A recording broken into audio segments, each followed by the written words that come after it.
Hello everyone, welcome to the Data Science Fundamental Unit. This week we'll start our first lecture. So for a quick brainstorming, let's discuss that why it is important to become a data scientist. There are several reasons for becoming a data scientist. The top reasons are the variety of skill you will learn along the way, uniqueness in your organization, impact on your company. You can work from home and high pays. As we further inches into the 2020s, we have seen more and more job posts for data science positions. So if you enjoy data science and want a career in it, then you can expect to have high payouts. So in a nutshell, a data scientist is a person who transforms raw, unstructured data into a structured data using statistical techniques and machine learning algorithms. So even if you have no background of data science, I assure you that this unit will provide you a platform to develop your base, enhance new data science skills that you may acquire endlessly, and also give you a competitive edge with knowledge and expertise. So these are the unit outlines. We'll cover the basic programming initially and data structures, what they are, how to use different data structures, data wrangling, so things like cleaning data, transforming data into different types that are more amenable to analysis, some best practices in data science, or a kind of go through a bit throughout the course. Data visualization, I will show you how to plot data and how to manipulate those plots. Data validation, how to perform data validation kind of as you go through a data science project working with the text data. What can we text data, so natural language processing, and finally introduce you to a few data science tools that I found to be useful. So the course structure across those classes broadly separated into two modules, one where we look at kind of broadly at data science and programming within Python, and second one focused more on advanced visualization and natural language processing, text analysis. So today we look at introducing you to Jupyter and Python. Didn't make sure everyone got software installed, although we have already shared a video that how to install Anaconda. You can go through it as well, and then do some more Python. Next week we'll going through the Pandas, which is a data analysis tool within Python. So we'll start out in Jupyter, which is a web browser based tool for doing Python programming, and then PyCharm. PyCharm is a different tool, to be more complicated, but it makes things more efficient for you when you are programming. It will help you workflow once you learn how to use it. Then we will discuss the basic visualization week after that and do the first assignment. So I was looking at the data science project organization. Then we will be taking for the advanced visualization the week after that. We are doing some assignment 2 and also the natural language processing, and across in the next assignment 2 there will be a presentation involved. So it could be working groups and doing group presentation on the file back. And then you had coding tools. Something myself will present a bit about some useful coding tools. So today we are just going through this unit outline, and then as I said, we'll make sure that everyone got installed the software. Everyone have installation in your machines, preferably Python installed via Anaconda. So we have the Jupyter Lab or the Jupyter Notebook, so you can use either one, but I'll using Jupyter Lab. And PyCharm, not so important for this one, but because we wouldn't looking at it today class, but next week we will need to use it. Although then introduce you Anaconda and Jupyter and do some Python programming. So next week we'll go a bit deeper into the Python programming, looking at different data types, introducing integer, float, strings, and things like that, list, tuples, dictionaries, and more complicated things. And then for loop, to repeating codes over and over again with different iteration, and if statements, to branch your code to do different things based on some condition, and function, so encapsulating your code into useful snippets of code that you can hopefully reuse in different places. Pandas, as I mentioned, is a data analysis tool that I guess the main data analysis tool in Python, and the two main structure in that are the data frame and series, which are we are going through that, and then how to filter data, why different rows and columns to it, and select different parts of the data that you want. Again, data wrangling and munging, which is like the cleaning of the data, validating it as you go, transferring it to a different form that are easier to analyze. merging different data sets together, and yeah, more of the data science project organization, and that the integrated in development environment PyCharm. Then I'll take you to the basic visualization. So looking at introducing you to the basic techniques for visualizing, plugging your data, and the principles of effective data visualization, and how to customize your Python figures. Yes, the first assignment for you after a few lectures on the internet movie database data. So IMDB, you might have heard of, has a data on a bunch of movies, and we use that to kind of JSON data cleaning, a little bit more hands-on with an actual data set, and or you can say become familiar with PyCharm and learn the benefits of an integrated development environment like PyCharm. And yeah, more kind of learning in practice about data science project organization. And the second assignment is on COVID case data. So we'll be analyzing that in group of like 3 or 4, and that will be more of a free form, open-ended sort of the things we can, or you look at data in your group and try to figure out what you want to analyze within it, what looks interesting, and then present your result at the end of this course. And then I'll take you for advanced visualization, so creating interactive figures as a part of that, and more advanced techniques.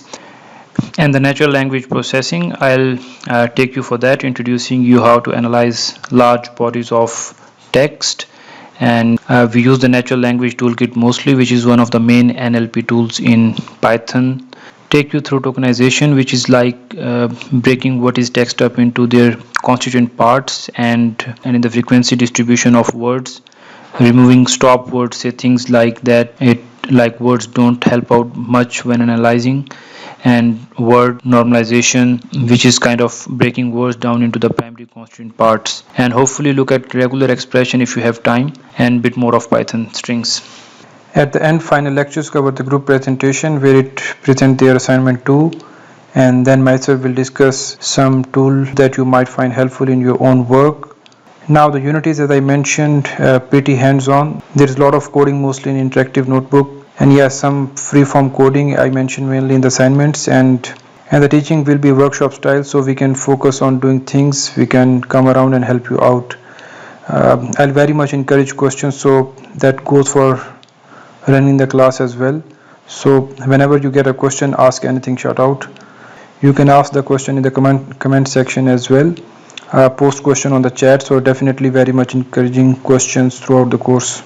So just to get an idea, all of you have to post a brief introduction in the comment section as well, in which you have to write the first name, workplace, faculty, research work background, previous programming experience if any. I feel that most of you haven't done much programming before, but it maybe sound like most people have done some, maybe not in Python. We will try to get everyone up to speed on programming as quickly as we can over the course next few weeks. So the unit will be assessed on completion of the notebooks and assignments, and for non-assessed sit-in students will not be assessed on notebook assignments, but are encouraged to do them. They can complete the notebook and submit in the comment section as well. The course is pass-fail, notebook or pass-fail, each assignment is pass-fail. So I must say that focus is not on marks but on understanding. Try each exercise and ask question if you have. You can post questions in your comment section, and you can directly ask with me through email as well. Extra resources, just to mention this, there's a couple of textbook you might want to look at if you want to look further into data analysis or fun, and there is a lot of online stuff. So Code Academy, one of the website that does online tutorial on how to learn Python and all sort of things to programming languages, machine learning and other stuff. And yes, these textbooks, this one, it's Python for data analysis. It's probably the main one that people go to cover those data wrangling, cleaning and transformation, etc. And flexes on few other main tools in Python like NumPy, Pandas, Matplotlib, which are all included in this unit. And the other one, ThinkStats, is more focused on learning by doing it through practical data analysis, project and planning. So hopefully we'll get through most of the notebook stuff in class. Maybe if there is some left, you can do it on your own, but most of the stuff in class exercises I try to do as much as we can in class. So software install toward the end of the lecture. Please check again if anyone has software installation issues, either Jupyter Lab, Jupyter Notebook and PyCharm. You will feel free to comment if you have had bugs. Normally we find that in the first few classes, different installation bugs. Yeah, but don't be embarrassed, I'm here to help you out. But it sounds like everyone got things working, at least according to instruction of the sent out. So I have posted a video as well that how to install software such as Anaconda. So after the successful installation of your software, we'll go through the getting started with the Anaconda. This I'll show you quickly. I'll just copy and paste its URL in the video description. If you want to look at a bit of an introduction into Anaconda, it takes you through the Anaconda navigator. You can see your first Python program, so you can go through these steps, and here you can see run Python in Spider integrated development environment. So I mentioned PyCharm is also an integrated development environment, and Spider is just another. It's a bit less, you can say some less features than PyCharm, but it's still very useful, and it covers Jupyter Notebook as well. So you can go through these steps to start the Python and Jupyter Lab or Spider as well. So I was finished with the page. Anaconda, by the way, is a kind of collection of software. It contains not just Python but a whole bunch of other tools as well.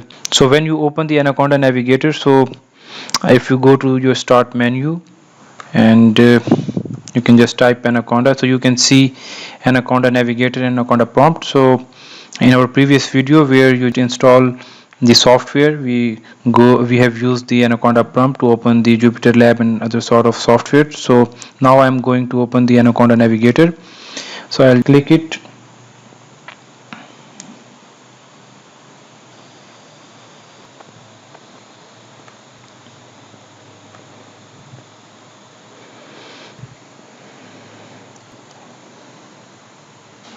I have just opened up Anaconda navigator and it shows you a bunch of different programs. You can start the command prompt, IBM Watson. I see Jupyter Lab, Jupyter Notebook, PyCharm Professional, RStudio, which is another programming language often used for data analysis. So let's start with the Spider.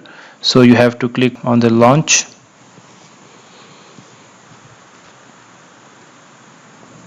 So it will take some time and then a Spider window will be pop up in front of you.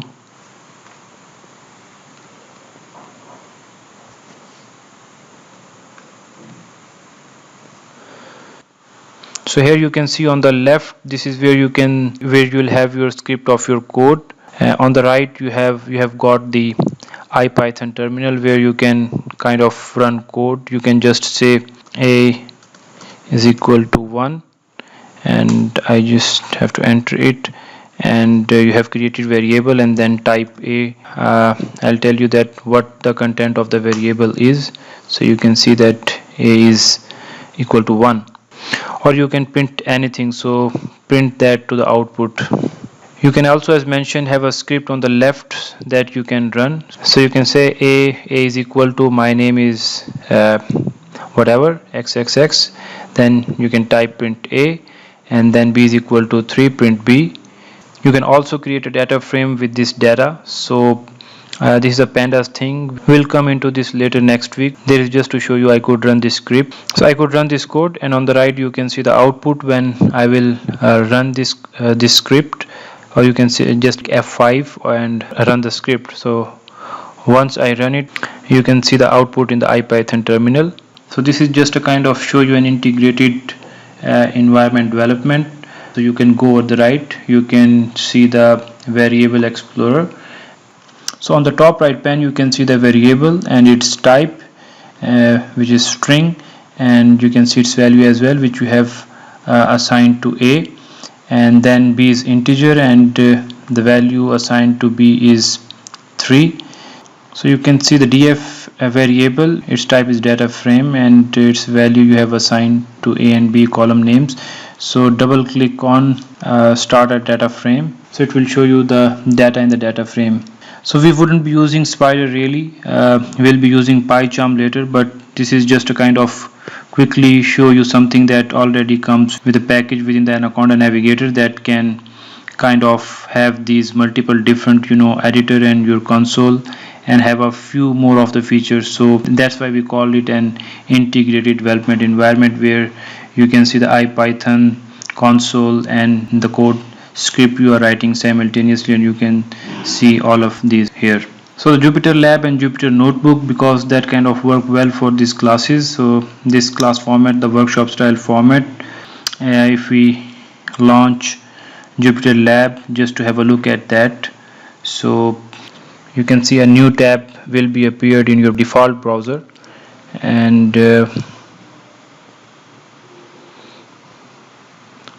probably you should see a screen like this when you launch this Jupyter Lab. So this is a launch screen, so it opens a new tab in your web browser, and you can select console where you can do coding. This is like the bottom right pan on the spider that we saw before.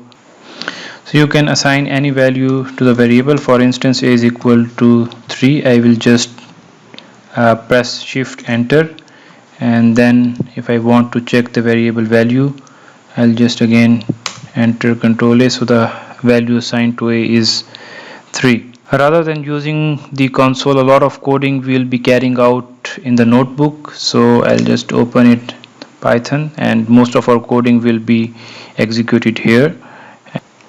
So you can assign any value to these variables. For instance, I'll assign just that A is equal to 3. Then I press the Control enter, and after pressing the shift enter, you can see a new cell will be appeared here, and there is another variable. I'll assign you the value of 4, and then I'll again press Control enter, or you can say shift enter.